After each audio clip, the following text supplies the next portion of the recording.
Bonjour, je m'appelle Sem Meredith, bienvenue dans la revue de presse d'aujourd'hui.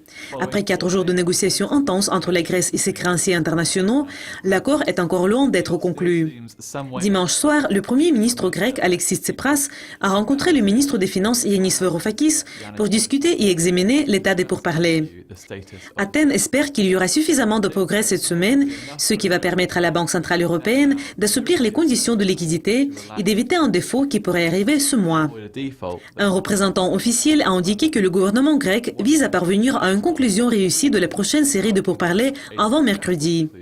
Cette prochaine réunion du 6 mai pourrait être cruciale, comme un échec de la Grèce pour montrer un compromis dans ses demandes va probablement mener au resserrement des conditions pour tous les futurs prêts d'urgence.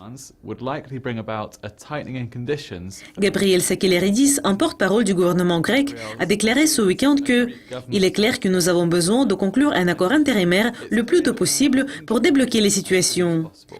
Le maintien de cette incertitude ne servira ni les intérêts de la Grèce, ni ceux de l'Europe. » Mercredi, le Conseil des gouverneurs de la BCE va discuter s'il va augmenter des réductions pour les garanties qu'il accepte des banques grecques en échange du financement d'urgence. Le deuxième versement de 770 millions d'euros est également prévu au Fonds monétaire international la semaine prochaine, le 12 mai.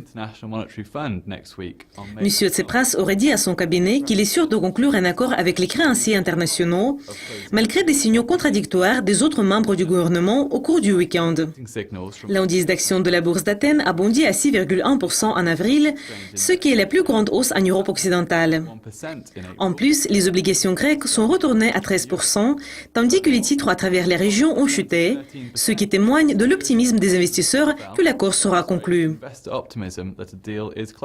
C'est tout pour les revues de presse d'aujourd'hui. Restez à l'écoute de Dukascopy TV pour apprendre comment ces événements vont influencer les marchés d'échange.